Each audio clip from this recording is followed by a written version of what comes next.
I'm Caitlin Dryden, and this is Slut.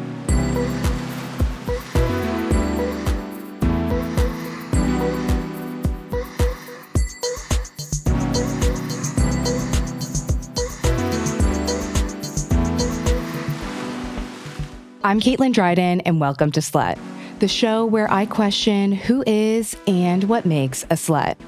So I know that I promised you guys 2 episodes a month, and the last time you heard from me was on January 4th, and I'm coming in today on February 2nd, so I apologize for my tardiness.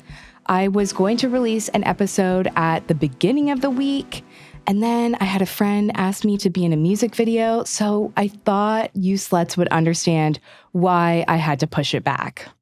So the plan for the year is that there will be 2 episodes a month, but one of them will be an interview episode and the other will be a solo episode. And this is the first ever Slut solo episode. And I am going to need some help from you guys with these episodes, which I'll tell you about in just a second. But these episodes will contain a few different segments. The first one will be Sluts in the News, formerly Sex in the News. And that's where I'm going to take the hottest sex news from the month and talk about it. One of the other segments will be My Favorite Slut, and I'm going to take a slut from history and talk about their lives. So here's where I need your help. Do you have any topics that you would like me to cover? Do you have any questions about sexuality you want answered? Or are you looking for any kind of advice from me? Email slutpodcast@gmail.com. That's slutpodcast@gmail.com. I would also love to feature a slutty story or a fantasy of yours in these episodes. So if you have one and you would like to submit it for these solo episodes, call 910-745-SLUT. That's 910-745-SLUT. The next Slut solo episode will be on Valentine's Day, so if you have any questions that you want answered before then, make sure to email slutpodcast@gmail.com. That's slutpodcast@gmail.com. So this is the perfect week to kick off the slutty solo episodes because of what happened over the weekend. It's award season right now, and honestly, I'm not interested in talking about the Oscar Barbie snub, but I do want to talk about another award show that is arguably the most diverse one, and that's the AVN Awards, which was on Saturday.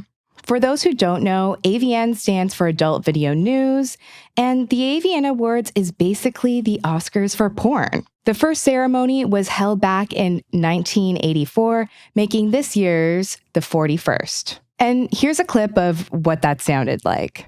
This next award is made up of some of the biggest super fuckers you'll ever see.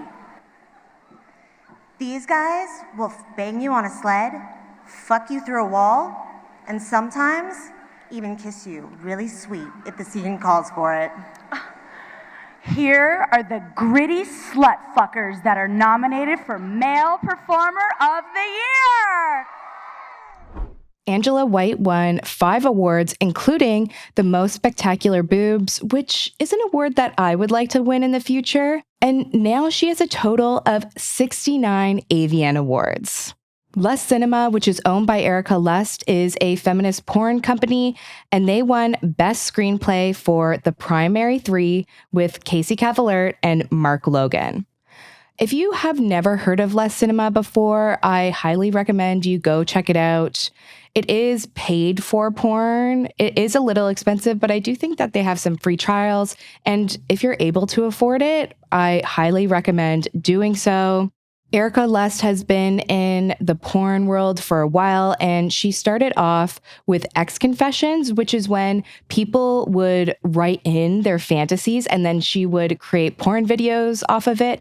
I'm not sure if she still does that with Lust Cinema. I hope she does, but that is where it started off, and her videos are honestly beautiful. Sometimes they're like so beautiful that it doesn't make me horny in a way. Like, I'm like, oh, like, I guess that my head's just so fucked up from all the porn that we've grown up with. But yeah, it's great stuff. So I highly recommend you go check that out.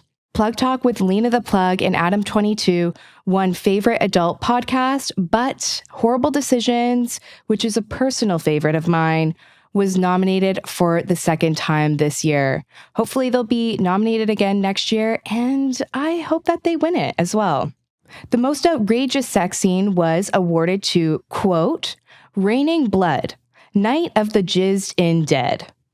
And honestly, that's one that I think I'll take a pass on. I don't think I need to watch that. Isaiah Maxwell won Male Performer of the Year, Vanna Bardot won Female Performer of the Year, and Emma Rose won Trans Performer of the Year. There were hundreds and hundreds of other awards, and next year, I hope to be at the AVN Awards doing some coverage. Now we're going to talk about a slightly less explicit award show, and that's the Golden Globes. The Golden Globes was hosted by Joe Coy this year, and it was the 81st ceremony. Coy is a Filipino-American comedian and only the second Asian American to ever host the Golden Globes, after Sandra Oh in 2019. And his monologue, to say it really kindly, fell flat. Hear it for yourself. Oppenheimer and Barbie are competing for cinematic box office achievement. Oppenheimer is based on a 721-page Pulitzer Prize-winning book about the Manhattan Project. And Barbie is on a plastic doll with big boobies. I watched Barbie. I loved it. I really did love it. I don't want you guys to think that I'm a creep, but it was kind of weird being attracted to a plastic doll. It's just something about your eyes, Ryan. The key moment in Barbie is when she goes from perfect beauty to bad breath, cellulite, and flat feet. Or what casting directors call character actor. Some I wrote, some other people wrote. Robert De Niro's here. Yo, I got the gig 10 days ago. You want a perfect monologue? Yo, shut up. You're kidding me, right? Slow down. I wrote some of these, and they're the ones you're laughing at. Look. Robert De Niro's here. I'm sorry, I'm a fan. I'm fanning out. I love you, Robert. Okay? If it's awkward, I'm sorry. So to me, it was really clear that everybody in the room was uncomfortable, and Coy was roasted on social media for this performance. But not too long after, Chelsea Handler hosted the Critics' Choice Awards. And about 2 years ago now, Handler fell in love with Coy after a few decades of friendship. And they were super public with their love. I'm sure that you've seen some of their videos. And it really seemed to soften Chelsea up. And for a second, we thought that we were entering a new era of Chelsea Handler, which honestly was a little confusing for fans like myself because, I don't know, I just love her current content. But, I was happy that she found love and etc. But for desperate single women everywhere, their love gave them hope. That was until they broke up about a year later, and we still don't know exactly why they broke up, but she has mentioned on her podcast that he really wanted to get married and she was not interested in that. After the breakup, Chelsea got back to doing what she does best, and that's advocating for how much better life is without kids and a husband. At the Critics' Choice Awards, Chelsea nailed her monologue and even made a few subtle jabs at Coy. Here's a clip. The cast of May, December, and Killers of the Flower Moon are here.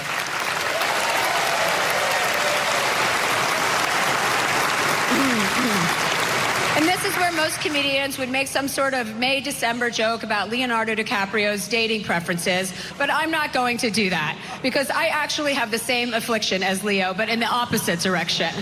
I prefer my men old and hot.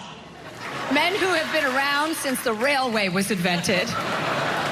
Speaking of which, Robert De Niro and Harrison Ford are here. I'm looking at the two of you. I don't know which one of you is hotter. I mean, both of you are total smoke shows. And you guys have both been so hot for so many decades, and you just keep getting hotter. It's enough already.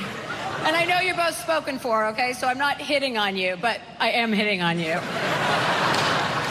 Unfortunately, Martin Scorsese isn't here tonight, but that's not going to stop me from letting everyone in this room know that I would toss him around like a little Italian meatball.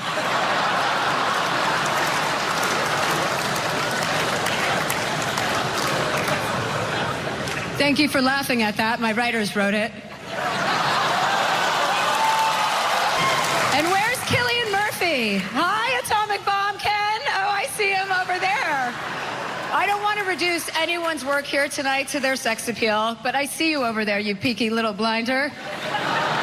And I know you're not old, but you will be someday, and I'll be waiting. So excited to be hosting for the second year in a row, especially because this was a huge year for women.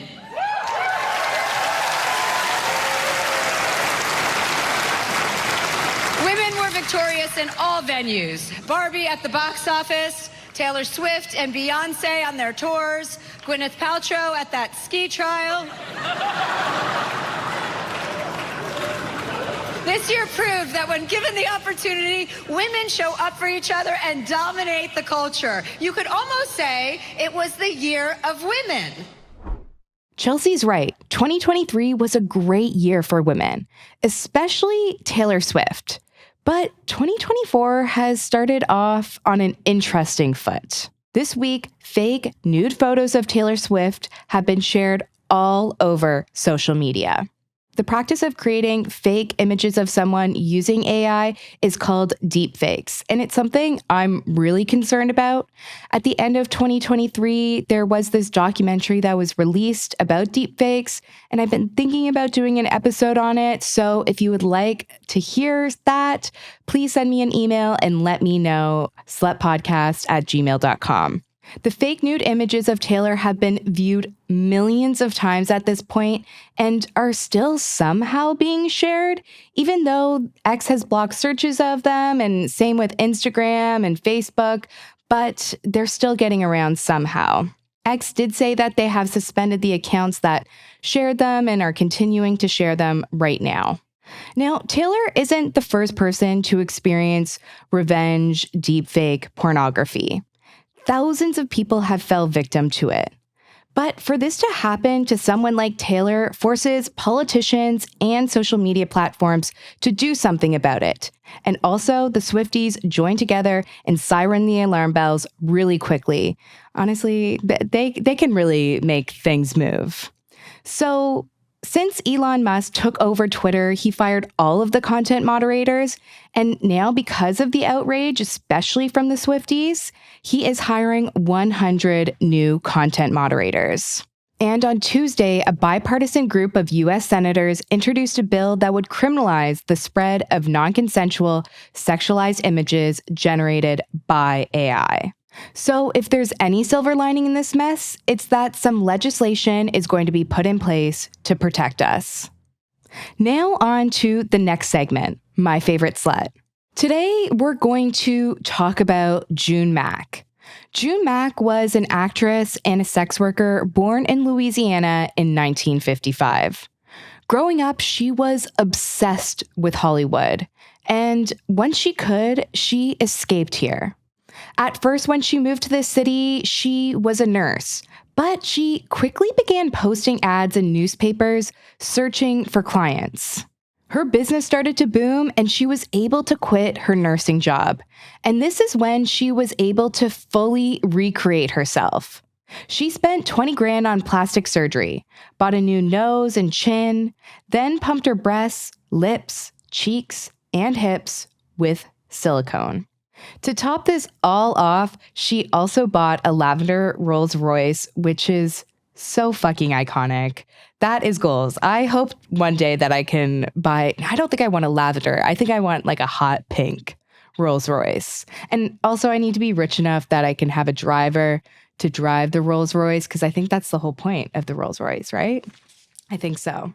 Anyways, one day, Russ Myers, a director known for his sexploitation films, saw her ad in a newspaper and sent Roger Ebert to interview her for the film that they were making, called Beneath the Valley of the Ultra Vixens, a satirical sexploitation film. Ebert met June at a bar, and she was the perfect fit. After its release, June kept up her business like usual. But one day, Greg Cavalli responded to an ad of hers for phone sex. He was then 21 years old and from a rich Beverly Hills family. They began a relationship over the phone, and June used one of her aliases with him, Pam Rogers. Greg begged to meet her in person, but June always declined. She knew that she wasn't going to get herself into that mess. But one day, he showed up to her apartment and broke down the door. June didn't look like he expected, so he assaulted her. And here's where the story gets confusing. Greg says June stalked him and his family, but June says she did nothing. What we do know is that June was arrested many times for reports from the family, but was always released with insufficient evidence. Not too long after these arrests, she was beaten up by 2 men. And then, a few weeks later, she was found dead at 29 years old. Last year, while I was on Tumblr really late at night, I stumbled upon a photo of June from that movie that I was talking about, Beneath the Valley of the Ultra Vixens. And I was honestly enamored by her beauty. And what was really cool learning about June is that she was in control of her own business. She chose what she wanted to do, and she picked her services, and she made a ton of money doing it and completely changed her life. But what makes me really sad about this story is that she was gone before she even turned 30. Like, I can't even imagine passing away in 2 years from now. I'm now 27. And so that's what really breaks my heart. And that's why this segment feels really important to me, because I think there are so many sluts in history that are forgotten and not talked about. And we should be talking about them and immortalizing them somehow. So that's exactly what we're going to do in this segment. And that concludes the first ever Slutty solo episode. So if you have any ideas of topics that you want me to cover, or questions about sexuality, or if you would like any advice from me, email slutpodcast@gmail.com. Like I said at the top of the show, the next Slut solo episode will be on Valentine's Day. So if you have any questions, please get them in before that. Oh, and also, before you go, if you have any slutty stories or fantasies, call or text 910-745-SLUT. That's 910-745-SLUT. And make sure you're following at Caitlin Dryden and at Slut Podcast on Instagram and at SLT Pod on TikTok. Until then, make sure to charge your vibrators and stay slutty. Talk to you soon, sluts.